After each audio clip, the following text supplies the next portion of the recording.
Okay, so alam naman natin na talagang bumibenta ang mga Redmi Note series phones ng Xiaomi. Last year, nakita natin na humataw talaga yung Redmi Note 9 series dahil sa magandang specs at mababang price. Kaya talagang nakakaengganyo bumili noon. Pero mas nakakaengganyo ngayon.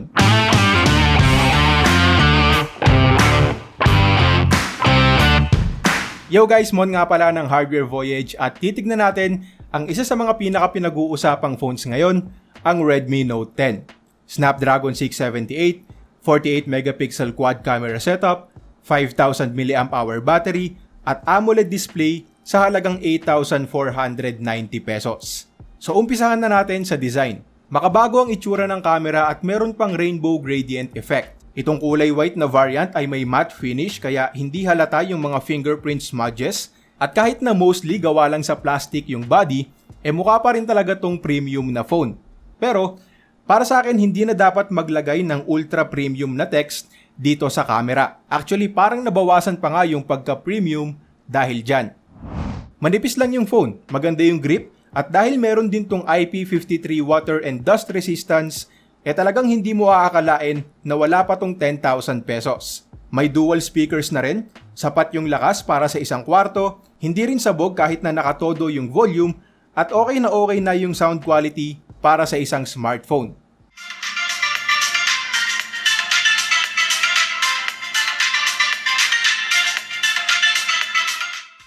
Mabilis at accurate yung side-mounted fingerprint scanner. Ito na rin yung nagsisilbing power button natin at kung mapapansin nyo hindi na to nakalubog tulad ng mga fingerprint scanners ng Redmi Note series last year. Good news din para sa mga mahilig sa face unlock, mabilis din to at gumagana pa rin kahit naka-face mask tayo. Personally, mas pipiliin ko pa rin yung fingerprint unlock para mas secured, pero good to know na meron tayong ganitong option. Isa sa mga main selling points nitong Redmi Note 10 ay ang display. Meron tayong 6.43 inches AMOLED display, 1080p na ang resolution at protected na rin ng Corning Gorilla Glass 3. Standard 60Hz lang ang refresh rate at pwede rin sana silang maglagay ng in-display fingerprint scanner pero hindi na para magreklamo pa dahil sa totoo lang, ito na yung pinakamagandang display na nakita ko sa ganitong presyo. Maliwanag at hindi tayo makukulangan sa brightness kahit gamitin natin outdoors. Deep blacks, accurate at litaw din yung kulay, tapos pwede pa natin yang i-adjust sa display settings. Maganda rin ang viewing angles, sobrang liit lang ng punch hole, at dahil nga AMOLED hindi na tayo makakakita ng dark spots sa gilid ng punch hole. Naka MIUI 12 tayo dito on top of Android 11, at masasabi kong malaki na ang in-improve ng MIUI. Hindi na ako nakaka-experience ng occasional lags, mas user-friendly na rin yung interface, at hindi na mabagal yung animations kaya mas maganda na yung experience natin sa pagna-navigate ng phone. At speaking of performance, gamit natin dito ang bagong Snapdragon 678 chipset. Hanggang 6GB ang RAM at hanggang 128GB naman ang internal storage. Now dahil gagamitin ko lang naman to for review, yung 4 plus 64GB na lang ang binili ko. Pero I highly recommend na kung sakaling magustuhan nyo to at bibili kayo, go for the higher variant na para hindi kayo makulangan in the long run.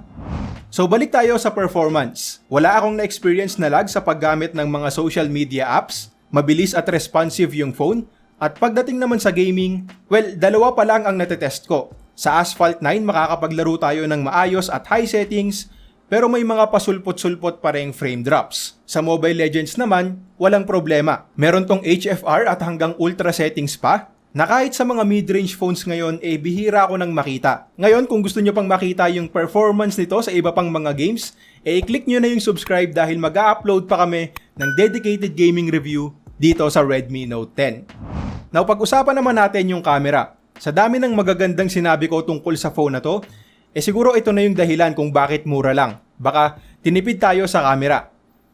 Well, hindi Again, meron tayo ditong quad camera setup, 48 megapixel main sensor, 8 megapixel ultra-wide, 2 megapixel macro, 2 megapixel depth sensor, at 13 megapixel selfie cam. At para sa presyo, hindi ako na-disappoint sa image quality. Sharp and detailed yung mga photos na nakukuha natin gamit ang main sensor. At sa shot na to, makikita natin na nare-retain niya yung details sa highlights and shadows. Hindi siya pang flagship level, baka ma-hype kayo ng sobra. Ang sinasabi ko lang, pasadong-pasado yung image quality para sa presyo. Decent din yung mga shots in low light at kapag ginagamit natin yung night mode, nagiging mas maliwanag yung photos pero nababawasan din yung sharpness at the same time.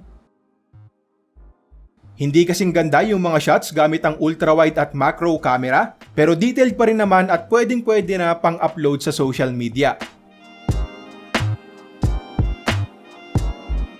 Yung selfies detalyado rin, medyo matindi nga lang yung beauty filter, pero syempre pwede naman natin yang i-turn off. At para naman sa videos, pwede tayong mag-record hanggang 4K 30fps. Sharp and detailed pero medyo maalog lang dahil hindi natin magagamit sa 4K yung electronic image stabilization. Kailangan nating ibaba sa 1080p para maging stable yung footage.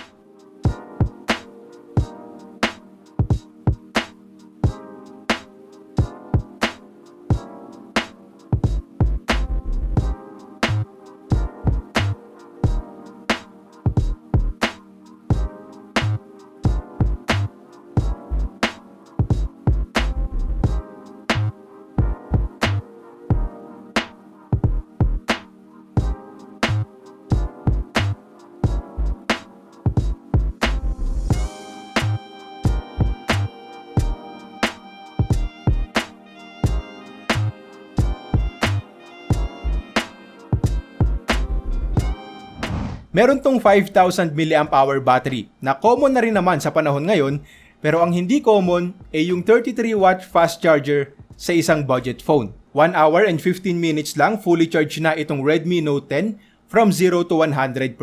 At sobrang laking plus niyan para sa akin dahil yung ibang phones sa ganitong price point madalas nasa 2 to 3 hours yung charging time. Now syempre nakadepende naman yung battery life sa kanya-kanyang paggamit natin.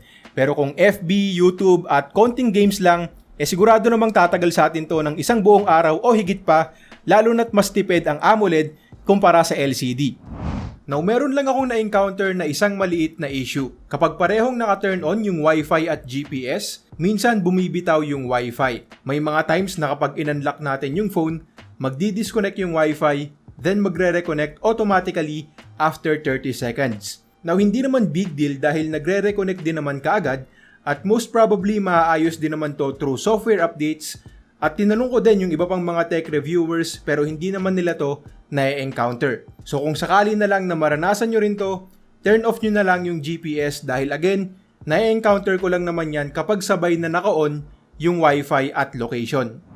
So bukod doon sa Wi-Fi disconnection na most probably maayos din naman ng Xiaomi, sobrang hirap ng hanapan ng cons nitong Redmi Note 10. For less than 10,000 pesos kasi, panalo na talaga tayo sa AMOLED screen, sa makabagong design, decent na camera setup, malaking battery, mabilis mag-charge, at wala ring problema sa processing performance. At bukod pa doon, syempre na-appreciate ko rin yung mga maliliit na bagay tulad na lang ng Widevine L1 certification para sa mga mahilig manood sa Netflix.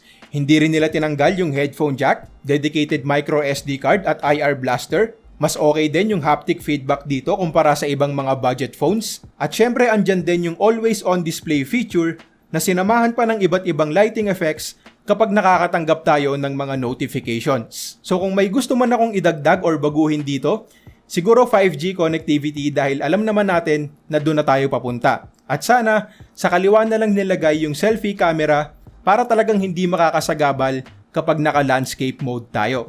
Now masyado pang maaga para sabihin ito yung pinakasulit na phone sa taong to, pero hindi maipagkakaila na sobrang hirap talunin ito. So guys, yun lang muna para sa ngayon. Gusto ko lang din magpasalamat sa lahat ng mga nag-subscribe dahil 50,000 na tayo. Alam kong marami sa inyo yung nag-subscribe dahil sa mga phone reviews, kaya simula ngayon mag-a-upload pa ako ng marami pang phone reviews at abangan nyo na lang yung announcement ko dahil syempre meron tayong giveaway. Again, maraming salamat at next time ulit. Peace!